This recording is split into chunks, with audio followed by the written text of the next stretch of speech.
আসসালামু আলাইকুম Beers. Itel Android একটা ফোন, আমার এক মামা, চার্জ হচ্ছে না, স্লো চার্জ হচ্ছে। আমার কাছে নিয়ে আসার কথা ছিল, কিন্তু সে আনতে পারেনি।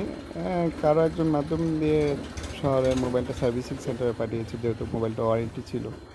নতুন মোবাইল, মাত্র 6 মাস হয়েছে কিনেছে। চার্জ হচ্ছে না, স্লো চার্জ হচ্ছে। সে ময়মনসিংহে পাঠানোর পর কারো একজন মাধ্যমে পাঠানোর পর মোবাইলটা তারা বললো যে এটা সার্ভিস অযোগ্য, কারণ এটা ওয়াটার ড্যামেজ হওয়ার কারণে তার সার্ভিসটা নষ্ট হয়ে গেছে, যার কারণে এটা মেরামত করতে হবে, সার্ভিস চার্জ দিতে হবে। সে ঠিক আছে, মামাকে ফোন দিয়ে মামাকে জিজ্ঞেস করবো, মামাকে বলো ঠিক আছে করান।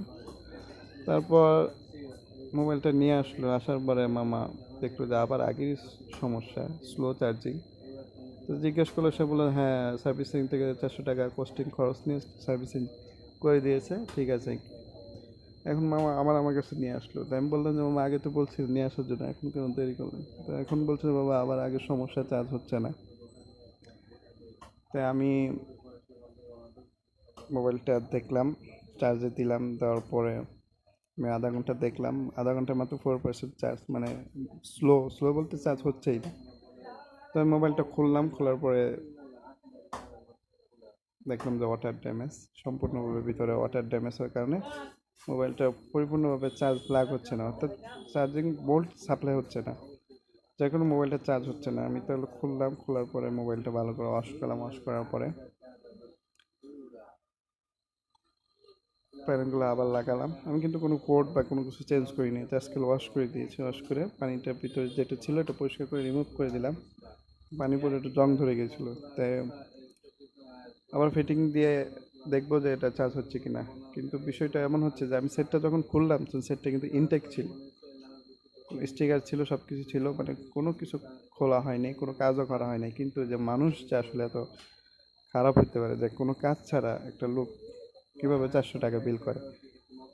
আমি টেকনিশিয়ানকে দোষ দেবো না, দোষ হচ্ছে সে থার্ড পার্টির দ্বারা করাইছে, দোষটা হয়তো তার হইতে পারে, কারণ কোনো কাজ না ছাড়াই সে কেন ওই কাজটা করলো। তো ব্যবসা হচ্ছে হালাল, হালালভাবে আল্লাহ তাআলা ব্যবসাকে হালাল করেছে, সুদকে হারাম করেছে, কিন্তু কোনো পারিশ্রমিক ছাড়া কোনো টাকা নেওয়া এটা ইসলামে বৈধ না। আলহামদুলিল্লাহ চেষ্টা করি যে ন্যূনতম কাজের মাধ্যমে মানুষের কাছে বিল নেওয়ার জন্য, কিন্তু কাজ ছাড়া বিল নেওয়া এটা একেবারে জালিয়াতি, একটা বড় জুলুম। তাহলে বলবো যে অবশ্যই থার্ড পার্টি না, নিজের দ্বারা আপনি কাজ করবেন। যেখানে আপনি 500 টাকা বিল, এখানে থার্ড পার্টি দ্বারা 700 টাকা দিতে হবে। যেখানে 600 টাকা বিল, এখানে মার্কেটে এরকম অনেক আছে যে আপনি পরিচিত, যে আপনি একটা কাজ দিলেন, 1600 টাকা কাজ, সে 1700 টাকা নেয়, অর্থাৎ 200 টাকা তার পকেটে পড়ে। এই কাজটা আপনি করবেন না, এর জন্য নিজের জিনিস নিজে সরাসরি উপস্থিত থাকবেন, সার্ভিস সেন্টার, পরিচিত সেন্টারে কাজ করিয়ে করাবেন। কেননা আসলে অনেক কষ্ট করে মানুষ টাকা কামায়, ইনকাম করে, 400 টাকা একদিনের ইনকাম।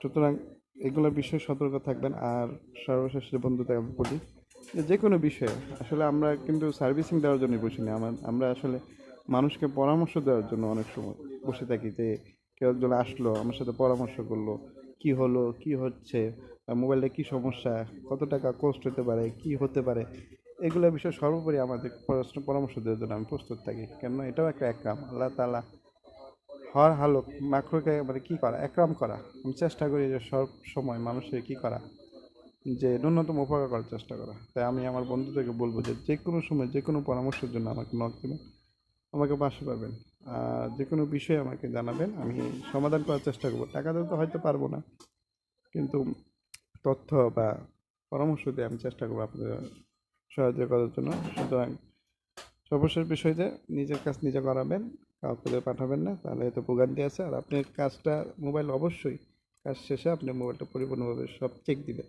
যে আপনি মোবাইলটা আগের পজিশনে আছে কিনা, ক্যামেরা ঠিক, মাইক্রোফোন ঠিক মতো কাজ করছে কিনা, ভলিউম কাজ করছে কিনা, বাটন কাজ করছে কিনা, আপনার সর্বোপরি কল আসছে, নেটওয়ার্ক আসছে কিনা, সবগুলা একটা নিয়ম হচ্ছে সার্ভিসিং করার পর এগুলো আপনি নিজে চেক করে না। এতে আপনিও লাভবান, টেকনিশিয়ান লাভবান, কারণ দুজনের মধ্যে সুসম্পর্ক দাঁড়ায়, ভবিষ্যতে ব্যবসা দীর্ঘস্থায়ী হবে। তাই আলহামদুলিল্লাহ, সকলের কাছে দোয়া চাই। ভিডিওটি ভালো লাগলে শেয়ার করবেন, লাইক করবেন এবং সকলকে জানিয়ে দেবেন। আলহামদুলিল্লাহ। আসসালামু আলাইকুম রহমতুল্লাহ বারাকাতুহু।